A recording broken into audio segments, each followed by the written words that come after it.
Alright, so it is HABOOB, a map which is just on the map rotation, and I don't know if it's going to stay around very long, so we're just trying to get as much out of it as we can here. Obviously it's a very entertaining map, very open. The meta has not been figured out, at least as far as I can tell. Not like other maps, obviously, and yeah, makes for great content, so here we go. And we actually have TaToH, who is someone I haven't casted before, so obviously like a top elite player, Gamer Legion member in blue over here, and it's a Saracens war, and he is up against Fire, also a ridiculously good player, so this should be pretty interesting. This is on the ranked ladder, so yeah, we could see some interesting strats. For those who don't know about the Saracens, and I refresh myself again, the big thing I know about them is they have that ridiculous archer bonus where they do extra damage to buildings, +2 attack versus building. That's a team bonus. Wow, okay. Yeah, they also have their market abuse, right, for going up faster, and we saw a lot of Saracens in the latest Red Bull Wallalow event.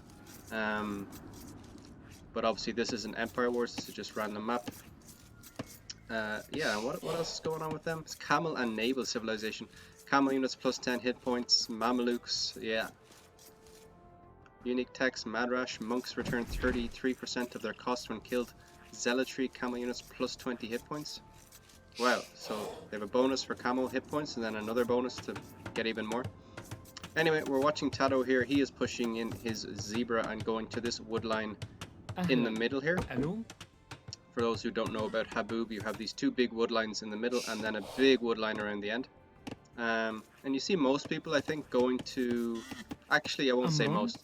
You see kind of a split, right? Some people go to the back wood line. The thing about this is that it's very, very exposed, and you always see people sneaking archers around. And this is a Saracen war, so we're definitely going to see some archers. Watch nobody go for archers after I say that. Yeah, you typically know where your opponent is, so we saw the Rhino being lured in there. But TaToH going for this wood line here, which I actually kind of prefer. You might think that it's more vulnerable because your enemy's archers can just march straight through and then target it. What's happening here? Oh, scout gonna go down. Yeah, sloppy play there from Fire. Yeah, that's quite sloppy. Like, it's not like Arabia where you don't know where your opponent is, basically on HABOOB. Once you find the two middle wood lines, which you should be able to kind of tell where they are fairly soon, your opponent is always just going to be directly on the other side of the map from you. So yeah, sloppy from Fire there. Maybe it's his first game of the day. As we see, just TaToH pushing and getting more food going. Just going for a house out here. No shenanigans yet as far as I can tell. Like I said, HABOOB hasn't really been figured out, so you sometimes see early aggression because you're so close. In fact, you often see it right with drushes or men-at-arms. But typically people are going into archers because the wood lines are exposed, and if you can get the damage off first, then you can probably gain an advantage in any type of archer war, as we see another Rhino going down here. Yeah, so let's see how this plays out. Because we see such a mix between people picking this wood line and like the back wood line, it's not really clear what should be done or what the meta is, so it's interesting to see. In my experience, going for this back wood line has been more harmful just because people send archers all the way around the outside and they eventually just get damage sooner or later. So players can maybe go into towers more than we'd see on normal maps in terms of defense. When I played a match on HABOOB recently, I was Teutons and I went for tower defense and it worked out kind of well, even though basically my opponent was going archers and he kind of had the jump on me. I got some towers up on my wood lines and around my TC and he basically couldn't do much. So one thing that's actually quite nice about the map is that your resources are pretty much closer than they would be on Arabia, I would say, and a little bit easier to defend in that way. But yeah, super open, and sometimes you see players going for a wall across the front, but again it just depends on the style. And we're seeing TaToH going, I was about to say 5 out to wood, but he's actually going more than that. This is 9 villagers out to wood. So probably very heavy archer play coming in. No immediate aggression coming out from him, unless he's going for a sneak around the back. I don't think so. But yeah, we'll want to see a barracks coming up soon, as he's going up the feudal age to try and get a archer ranges down later on. As Fire does the same thing, but is again sending his to the back wood line. No crazy shenanigans happening. we're on Fire's point of view now, so he's going up to feudal. TaToH and him are like identical feudal times, so these guys are super top players. Yeah, this is a bit inefficient, but maybe wants to save up for something crazy later on. Maybe a sneak forward barracks around this side, who knows. But yeah, no one really going for anything crazy so far, not even a barracks, but I'm guessing we're going to see something happen with these 4 villagers. Just going to double check, is he going to stone? Not as far as I can see, it's just a barracks, okay. Just checking the stone in case he's going to go for towers. I don't think Saracens have any particular... They're seeing exactly the same thing, except there's 4 vills here. And maybe Fire going to drop his 2 archery ranges with 2 vills each. But let's see. Timing not perfect here from either of them. Although we see these guys come forward, and I'm just wondering what he's going to try and drop. Yeah, we see a house coming up here for TaToH. Just waiting to hit feudal age and then drop his archery range. As we see forward archery ranges, and yeah. This is a play from Fire here. He's going with 4 villagers to build his forward archery range. And he got housed there. I bet he got housed. So we can switch to his view, can we? No, not housed, just building a house. But yeah, committed with 4 villagers, so he obviously is going to get it up first. And now he's going straight for skirmishers. And we're going to see what TaToH starts queuing. Not queuing anything yet. He's gone for skirmishers as well. Who has the advantage here?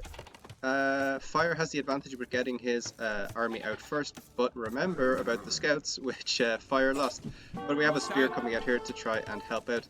And what are these villagers going to try and do? Why did he bring them forward? They haven't done really anything except build an extra house. Now he's just attacking here.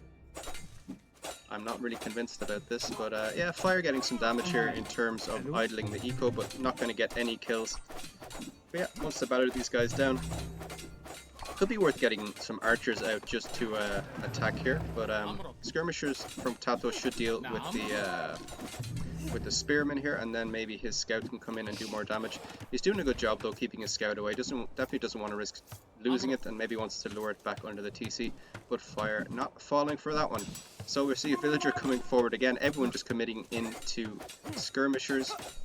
I guess when you have a mirror match like this, and you know your opponent's definitely going to go into archers, like, it's just better to go into skirms. Like, you don't have to send villagers to gold, although he has some vills on gold now, does TaToH. Fire does not. So Fire not onto gold, so maybe we're going to see archers from TaToH more than we're going to see them from Fire, but should be able to counter everything. Here, it's going to be about upgrades as well, so I don't think anyone has a blacksmith yet, and we're seeing a counterattack here, are we? Kinda. He's brought his scout around, so this is good. It's going to support the skirmishers, and this is what I'm talking about, guys. Look how exposed this is. There's no military buildings here, nothing's going to pop out and save them. Compare this to TaToH's base, where he has military buildings here. Like, there's forward pressure for sure, but like, this is still pretty safe, because it has all these buildings here which are instantly going to produce units. As we see, yeah, look at this. Villagers are idle, villagers having to fight this. Yeah, and he can't engage. He can't engage against this because of the scout. And the skirmishers, they have fletching, still not going to do too well here, but look, like, this vill is weak, and you know, what's Fire going to do about that? He has to send his units all the way back to deal with it. Meanwhile, a tower going up from TaToH. Again, these skirmishers probably not going to do much. Might want to get his... oh, it's a tower going up here from Fire. So, crazy stuff. Villagers racing in from both sides. Saracens don't have any crazy bonus with their villagers or speed with building. So, yeah, TaToH doing a good job here. Just committing enough to batter down this tower and also hop in... Well, he should hop into this tower ideally. As they're probably microing over here. Yeah, everyone forced to fight with their villagers, so very messy here. If anyone had archers out, you know, could be making a difference. I don't know what TaToH has inside these archers. Yes, finally archers, but it pops on completely the wrong side, and we'll just get immediately sniped by this big ball of skirmishers.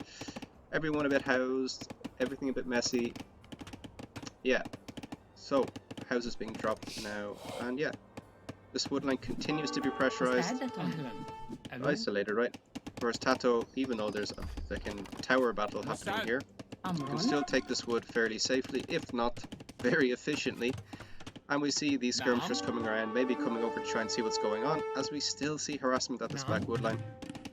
Skirmishers have been brought in by Fire to try and deal with this, but TaToH has the numbers, can continue to send army around. Now he's coming with archers. Now we might see some kills.